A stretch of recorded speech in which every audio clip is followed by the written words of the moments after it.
Hoy vamos a hablar de uno de los grandes misterios de la historia moderna de España. Una historia sobre planes que sonaban muy bien, consecuencias que nadie esperaba y una revolución, la industrial, que aquí, pues como que no terminó de cuajar. Vamos a intentar entender qué fue lo que pasó. A ver, pensemos en el siglo XIX. Mientras Inglaterra, Alemania o Francia se llenaban de fábricas, de humo, de acero, ¿qué pasaba en España?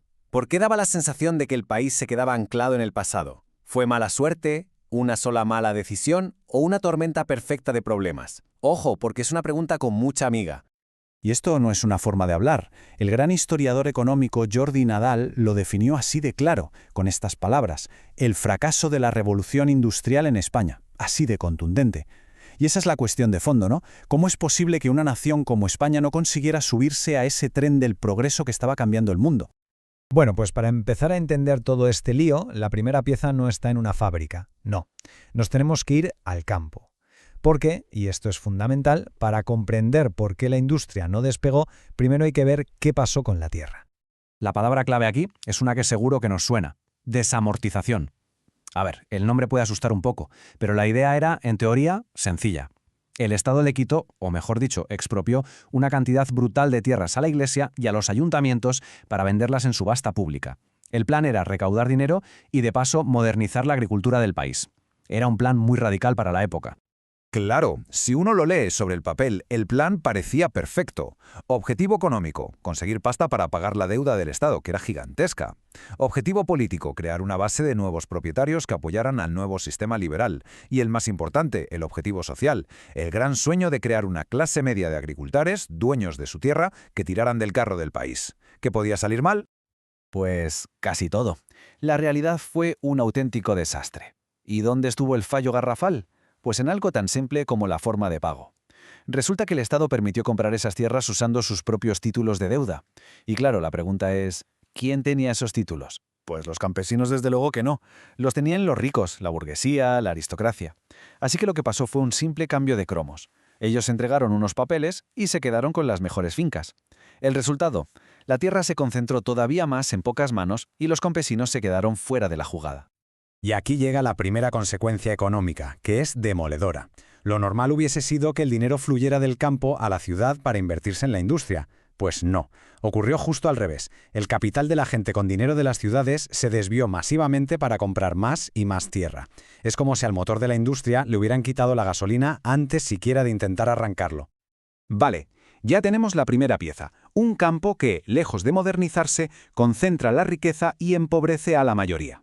Ahora vamos a ver cómo esto conecta directamente con la industria, porque claro, con todo el dinero metido en fincas y sin gente que pueda comprar productos, el panorama para montar una fábrica era, como poco, desolador.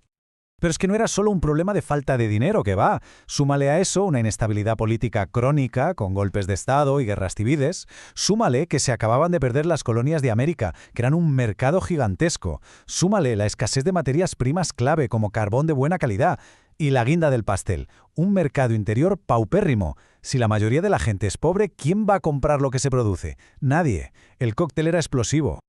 Si miramos un mapa económico de la época, la imagen es muy clara. España era básicamente un enorme campo, un océano agrícola. Y en medio de ese océano había unas pocas islas industriales. El textil en Cataluña, la siderurgia en el País Vasco y Asturias. Pero eran eso, excepciones, puntos muy concretos. Por eso se habla de un fracaso, porque no hubo una revolución que transformara todo el país, solo pequeños focos que no llegaron a más.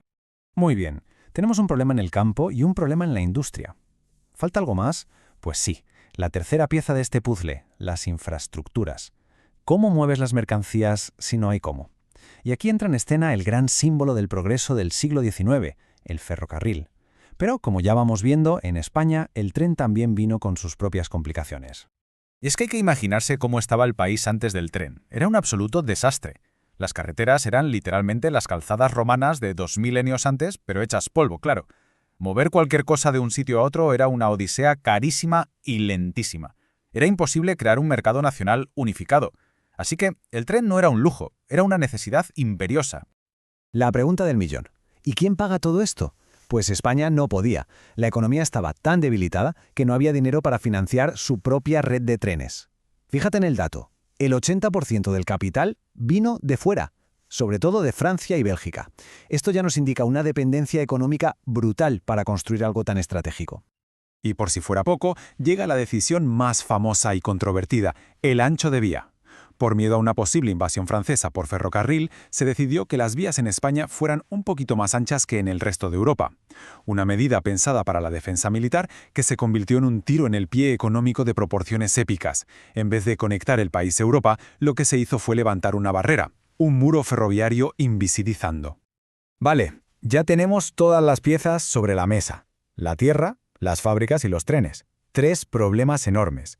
Pero lo más interesante es ver que no son problemas aislados, sino que están totalmente conectados. Vamos a juntarlo todo, porque lo que se formó fue una especie de trampa perfecta, un círculo vicioso del que era muy difícil salir. Fíjate en cómo funciona este círculo. Empezamos. La reforma agraria falla y crea una masa enorme de campesinos pobres sin capacidad de consumo. Esto nos lleva al punto 2.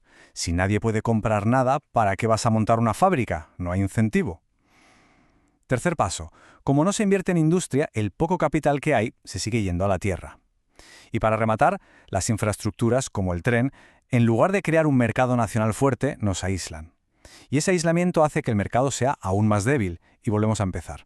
La pescadilla que se muerde la cola. Una espiral de estancamiento. Así que, al final, la conclusión es que no hubo un único culpable, un único error. Fue más bien una reacción en cadena, un efecto dominó, donde cada problema alimentaba al siguiente. Y esto, claro, nos lleva a una última reflexión. ¿Cuánto de ese legado del siglo XIX sigue presente hoy en día? ¿De qué manera esas decisiones siguen marcando la economía y los retos de la España actual? Una pregunta interesante, porque la historia, como vemos, siempre tiene algo que decir sobre nuestro presente.